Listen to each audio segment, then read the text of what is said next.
I'm Helen Nordbury, and this is Becoming Unapologetically Me, the show all about authentic self-expression with expert guests from the fields of health, leadership, and mindset. This show is here to show you that you don't need to conform to the expectations that friends, family, and society have of you, and actually what we can unearth when we find the courage to become the unapologetic version of who we are. Grab a cup of coffee and get your notepad out for this week's episode. Hello, and welcome back to Becoming Unapologetically Me. Today, I'm really excited to be talking to Jill Hope. Jill works with successful women who are done with overgiving, undercharging, and filtering their truth to be liked. So I think today is going to be a real meeting of hearts, minds, and souls. So Jill, I thought I would start by asking you, because you work with women who've already achieved success, but they're still suppressing their truth. So why do you think that's so common, and what's the cost of that suppression? Yeah, such a good question.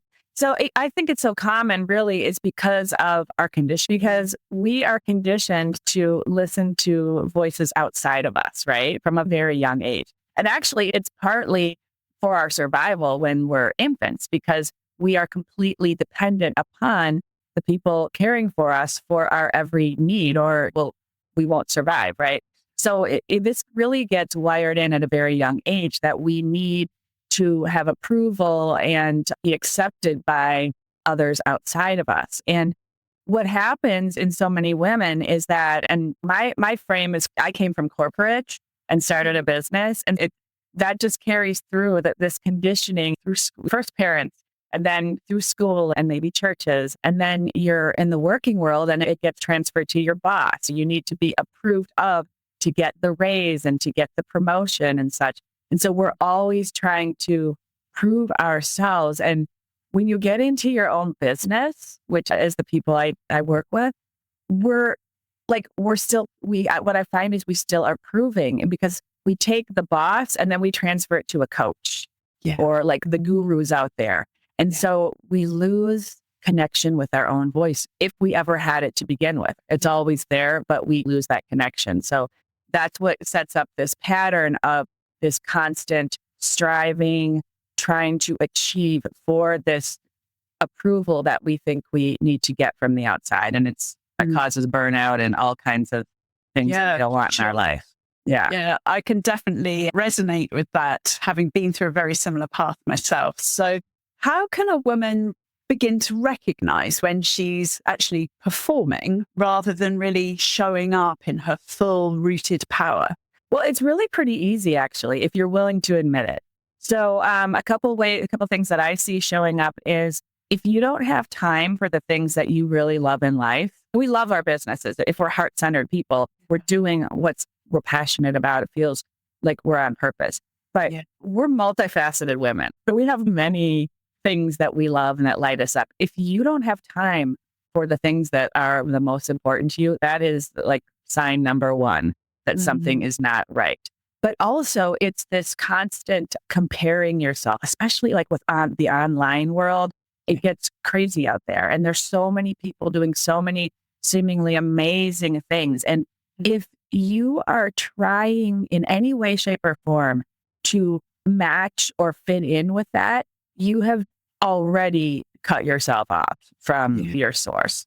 So those are a couple things. Is if you get really the heebie-jeebies about putting out a post that feels like, oh, this might be too much. Or what I see with a lot of women is they'll get testimonials from clients and they won't post them.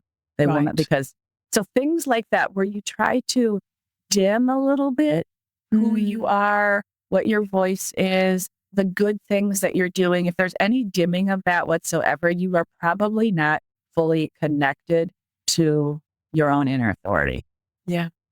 That's so true. Yeah. And I think especially with the online world, we so often, or always, I think, presented with a curated version of what someone's life is, not all of the aspects of someone's life, the messy bits as well. Most people polish those bits out, don't they? I know you touched a bit on conditioning. So often we see these women who are overgiving and undercharging. What else do you think is behind and driving that pattern, particularly for high achieving and heart-led women? Yeah, I mean, it's this. So there are two core wounds that we all either have one or sometimes both. And one is the wound of unlovable, and one is the wound of not being enough. Yeah. And if you look at yourself and you do any kind of, if you're a self-aware person, you can see where you fall with that. And the striving comes from this deep core need to feel like you are enough, to finally feel enough. And so we try to source that from our achievements, right? Like we feel like we have to produce, we have to achieve things, do things, create things, give things to people in order to be useful, in order to be of value and of worth. And the thing is that your worth, and we've heard this before, right? But like we really need to take it in, is that our worth is not based on what we do or how much we give or any of that. It's the bum on the street has as much worth as you. Like we all have the same amount of worth. We are born with it and we don't have to get it. It is already a part of us. So that is a big mindset shift and embodiment shift, really, that could change the game for women who get stuck in this like approving, achieving kind of cycle. I can't tell you how many times on this podcast I've had conversations with people, a slightly different version of doing less and being more in order to find that really unapologetic version of who you are. And it's so true. But yet it's so difficult to really embody that message as a woman, isn't it? Yeah. One of the things that has happened to me just this past year, which really nailed this down for me, is networking meetings. Yeah, I'm an introvert. I have never liked these, right? But you always hear, you got to get out there. Don't hide behind your PC, right? Get out there and network, because that's how you grow your business. This is what all the gurus say, right? And there's lots of different ways to do it. So this was a couple of years ago, I was working with this coach who I'd worked with off and on for years. And she was like, "I really need to do this, Jill." So I signed up for this networking group. It was like a huge networking group, right? It's massive. If I mentioned it to you, you probably know which one it was. It's like really big. But I got there and I'm like, I really wanted to just do laundry. I mean, it was so painful. I love doing laundry. Okay. So that shows you, it was so painful. And I finally own enough of my own sense of self that I took a step back and I was like, this is not for me. Yeah. There are a million other ways to grow a business. And this particular one feels so everyone was fake and phony in there, trying to hawk their wares. It was like my skin was crawling. So all of that to say is we need to recognize what are the rules that we've decided to believe, because that is the kind of stuff that is crushing us right now, is the rules we don't need to be living that we think we need to be living. Yeah, for sure. So how do you see the difference between selling effort and owning energy? And how does that shift in the way that we approach business? Yeah, you're trying to get, right? So, I'm going to put this post out so I can get someone to buy my thing. Anytime you're in that getting energy, it's all energy, like the effort, and it's all energy, right? But different types of energy. So when you're in this getting energy, you're pushing it away. Like getting is actually pushing things away from you. People don't understand this or don't take the time to think about it sometimes. When you are being, right? Like you're connected to what you're doing, you're connected to your mission, you're connected to that woman or man that you are serving, and you are showing up because you're not thinking about, I need to get 100 likes. You're like, where's the one person that I can help today with this message? That is a completely different energy, and it is very attractive. It's magnetic, and it pulls. You may not get 100 likes on your post, but you'll get the one person that saw it and thought, "Oh my God, I needed to see this today. Who is that woman? I have to reach out to her." Yeah, for sure. And I think any of us that are heart-centered would rather have one or two people who are really impacted by what we've shared, rather have them liking than hundreds of thousands, millions of people even, but it's not really, it's just brushing on the surface. So in practical terms then, how do you guide women to raise their rates and really charge the right amount of money for what they're doing without them feeling really guilty or feeling fear or feeling like they then need to do more to prove their worth? Yeah, because that's the real risk there. And typically when someone thinks, okay, we know most of us, and most people in a business, I'll tell you right now, 90% of people do not charge enough. Like every time I look at someone's business, I'm like, what do you do? That says you are way underselling the amazingness of who you are. And so, first of all, know that you're probably undercharging. And the thing is, most of the people that I talk to, they know it. Like they want to be charging more. So it's not that they want to charge more, but they do think that they're not good enough. It's this not enoughness thing. Like I'm not giving enough. So you're absolutely right. Okay, people think if I'm going to charge more, I need to add a bunch of stuff to my thing. But premium clients don't want a bunch of stuff. Yeah. They just want the most direct path to the solution. And it could be like something that you deliver in a week and charge thousands for, but it takes them straight to what they want. So how do we practically do that when I'm working with people? One of the things is one of my signature programs, really. It's the core and the base of everything that I teach is about connecting to your 5 voices of magnetic wealth. This is where all the breakthroughs happen, because when a woman starts to open up to her true voice, and that's really what these 5 voices are, they're just different aspects of your authentic voice, basically. When a woman starts to realize, like the big one I start with people is, what do you want? Because so many people are not living and doing life the way they want to. Like for my example of doing the networking meeting. I don't want to spend 2 hours of any part of my day in a freaking networking meeting, right? I don't ever want to go to one of those again. Yeah.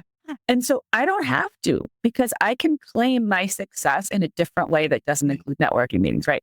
So we start to look at what do you and your energy want? Like my energy, like we've been there. So what do you want? And so it's getting the courage, first of all, to say it, because we can think it in our silent thoughts that we don't have to tell anyone, but to actually have to say it out loud and then give yourself permission that, I had a woman, a client of mine, this was a few years ago. She was trying to transition from a family situation that was not good into her business. And so she didn't have a lot of emotional capacity to be working like 40 hours a week.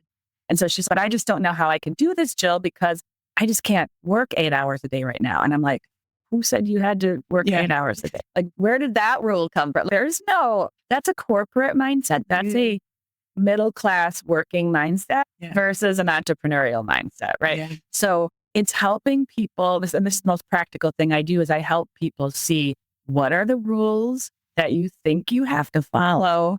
And then we unravel them. And once they unravel them, then let's look at what your expertise is. Like, how amazing are you? Right. And then once someone actually can see the transformation and the power of their work, then I can't not raise my rates.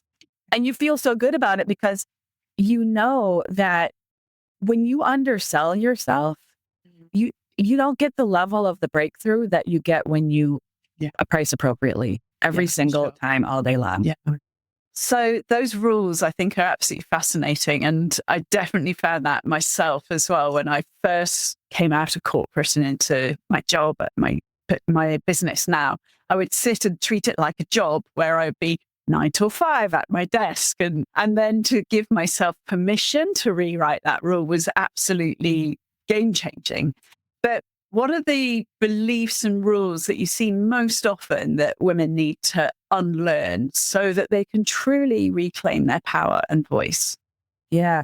The biggest one is that there's a voice outside of you that knows more about you than you know about yourself. That's the biggest thing we need to cut off. Yeah. What the guru says, what the expert says, what the coach says. No, like I tell my clients, I'm going to give you my recommendation, but you need to run it through your own filter, right? And see, does it resonate? The good thing is I get to know them really well. So I can, and I'm intuitive, right? So I can pull out the stuff that they're not saying or seeing. But that's the biggest thing is where are you listening to things outside of yourself that you're making a part of your voice when it's really not? Yeah. Yeah, for sure. So you talk about helping women to stop proving themselves and to really start remembering. What does that remembering look and feel like? It is going back to that time when you were a little girl and the world was magical and you were a magical being in the world and you didn't doubt yourself, like way back. Like sometimes we have to go way back to get to that place where we didn't doubt ourselves because we're taught to doubt ourselves. Yeah. But that's the play. Like that is the truth of you. It's that little, and if you think back, almost everyone I've ever had go back to this time, they all have a situation, one experience that they can recall that when they knew how amazing and magical they were. And so it's remembering that you that has never left you, that is there and that is here. And sometimes this is going to sound a little crazy and woo, but I have this conversation with some of my clients at times and we kind of laugh about it. But there is a school of thought. I'm not saying I buy into it. It's just, but I play with it. That what if you're the only one on this planet and everyone out there is just a reflection of you? Ooh. Right? Yeah. And so who do you want to be? Like there's no one out there to judge you because it's all you. We're the only ones that really judge ourselves. Correct. Yeah. So who do you want to be? And so that it's a fun thing to play with is if everyone watching was just me, what would I do right now? Yeah, amazing. That's an interesting question. I'm going to go and ponder on that one for sure. How do you help women to navigate that tension between being heart-centered, but also making bold, unapologetic moves in business? I think making bold moves is the most loving thing you can do. And you really do need to see it that way. Because how can you be a heart-centered leader guiding women through however you guide them, right? To whatever end, if you're not bold? Like if you're deluding, how can you really be that for them? How can they feel safe with you? How can they trust you if you don't even trust yourself? Be that bold, unapologetic person. And this doesn't mean that you need to be loud. And if you're not, I'm not a loud person. My laugh is loud, but generally, that's not who I am. I'm sensitive. I'm empathic. I'm intuitive, right? Like I'm not that person, but I have a boldness and a fierceness, and we all do. It's when we're the most true.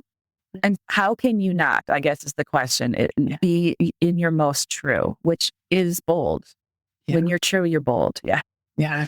I think that's so true. And I think at our very core, we've got that courage, don't we? Just built into us. So yeah, it's just finding it beneath all the conditioning and the layers that have shown up over the years.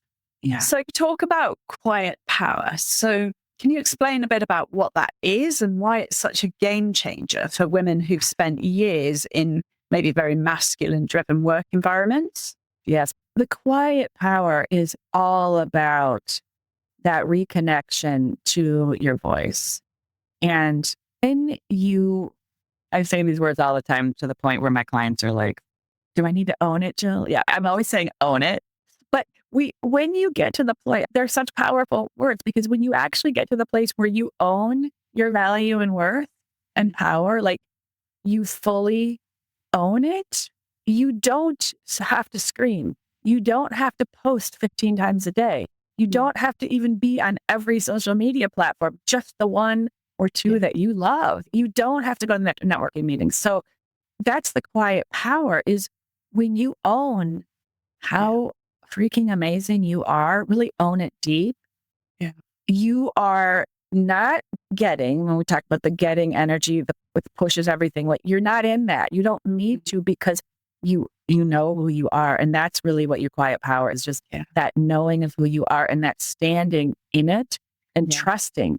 Trusting is a really big part of your quiet power, because so many women do not trust themselves. They don't trust that their voice is enough. They don't trust that their work is enough. They don't trust that it's good enough to charge what they want to be making and all of that. And that dilutes that power. Yeah, for sure. So you mentioned that your clients are felt before they're found. So how does someone develop a presence that magnetizes without that pushing that we've spoken about a couple of times?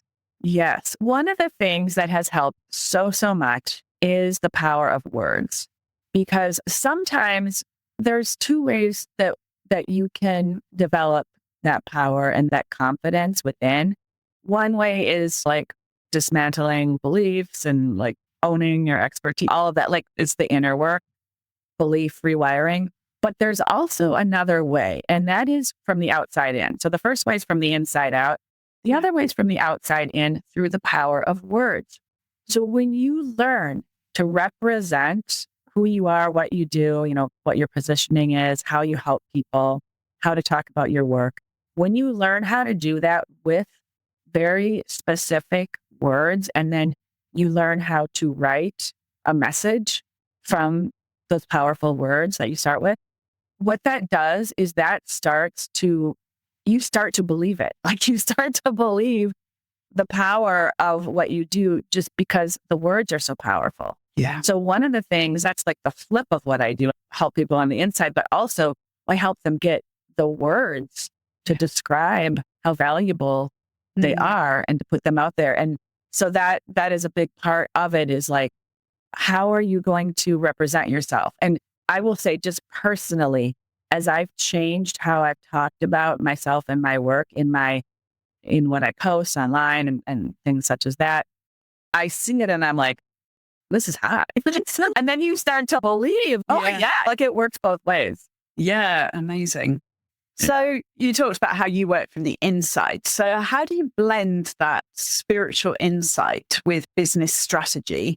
And why do you think that fusion's so effective for soul-led entrepreneurs? Yeah, that's a great question. I am very no BS. I'm very practical. Like that, I think that's probably one of my gifts, is that I hear what they're not saying, but then I bring it around to the practical. And so like the wake up. I'm not afraid, and my clients appreciate this. I'm not afraid to just say what I want to say. Yeah. I was doing a talk. This was many years ago when I was a former business, or I was a parenting coach. And I was in this room. I was like a couple hundred people, and there were therapists there and there were parents there. And I just say it. And when I got done, this really shocked me. This therapist came up to me and she's, Jill, I just want to tell you that you said the things that all of us therapists want to tell parents, but none of us do. I'm like, really? That shocked me. Yeah. So it's the marriage of the hardcore, not hardcore, but like the business stuff with the spiritual. It's like you need to listen and be able to see and mirror it. And then you need to take that and say, now this is what, now here's what it's like the tough love. Yeah. Okay. I'm trying to think of an example and with a current client right now. Okay. So here's an example of how this manifests is in heart-centered circles and with spiritual people, we can get to where we need to have more clarity. I need to have more clarity before I take a step, right? Yeah. And I'm all about, you're not going to get the clarity until you actually take this. Yeah. You gotta. So we find, one of my clients calls it turtle steps, because the little baby steps, we don't have to go do the big thing. But so that's one of the ways, is getting people to the place where they'll take the steps, the scary steps, to deepen their voice, to know their voice more, because now they're seeing it. I always think of walking in fog in around that example as well, that Imagine that you're out for a walk and it comes really foggy. Do you stand still and just wait for everything to become clear? Or do you slowly walk until you clears enough for you to see where you are and find your way out? And I always think that's a sort of a great analogy for what you've just explained as well. How can heart-led women really trust themselves to lead both intuitively and strategically without swinging too far to one side or the other? Yeah. Yeah. And women tend to be on one side or the other. We tend to always be like, I'm in my action side, that I don't take the time to listen, because I always had this perception that, ooh, if my husband sees me sitting on the couch, just sitting, he's going to think, what the heck are you doing, Jill? Like, why are you working? When actually that is my work. So, yeah. So it is. Yeah. So the trust piece of that is so important. So with regard to trust and then trusting your voice, most of the women I work with and many spiritual women, they hear the voice. Let's be real. They hear their voice. It's just that it challenges them, or they think, really? That's it? Or that's all it is? Or that's crazy. So they don't do it. So we need to, so then this is why I am really good in my masculine action taking. So the only way, and I teach about intuition too. And one of the things I always tell my clients is the only way you'll know and really get to know your intuitive voice is if you act on it and then see what happens. Yeah. That's how you gain trust. That's how you distinguish what's really your intuitive voice versus noise that's coming in that you're misinterpreting as your intuitive voice. So it is, so it's, I create just and you probably do too, Helen, but, and any coach really, like you create a container where it feels safe to try and you're going to be okay. You're not going to be doing, your intuition is not going to tell you jump off the cliff. And it's going to be like, post that story that you're embarrassed. You know what I mean? It's that kind of thing that then we set the goals and the accountability to just go do it, report back. Yeah. We'll I hold always you. think of my kids learning to walk on this sort of subject, that you've got them on the reins or something, so they can't run out into the road, but they're learning a little bit of independence. They can choose their route, but you're holding them within the safe bounds of safety so that they're never going to completely crash, but they do get to explore themselves as well. And the thing about self-trust that I do think it's really important to say, and I do share this all the time in my groups, is that you don't develop self-trust if you don't do what you say you're going to do. Correct. So that's the other piece of it, is making micro commitments to yourself and then actually following through. The more that you do that, the stronger your self-trust muscle becomes.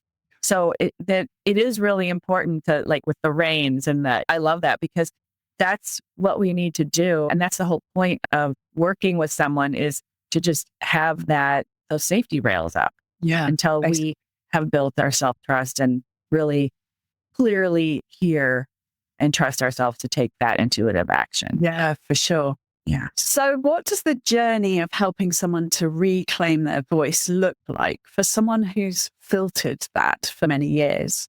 I can tell you from my own perspective, what I did, and this is how I even developed my signature voices, is because I was in this place. This is when I was in my parenting business, and I got to the place where nothing was worth. I was constantly filling my classes, but I was only charging $197. And it was a 4-week thing, and I had to keep running it and running it. And I don't know how I thought I was ever going to make up my corporate income doing it with that model. The math didn't add up, but that's what I was doing. And I got to the point where, and I didn't have the level of self-worth to do bigger work with my people that I actually really could have done. I got to the point where, and it was so embarrassing, so humiliating.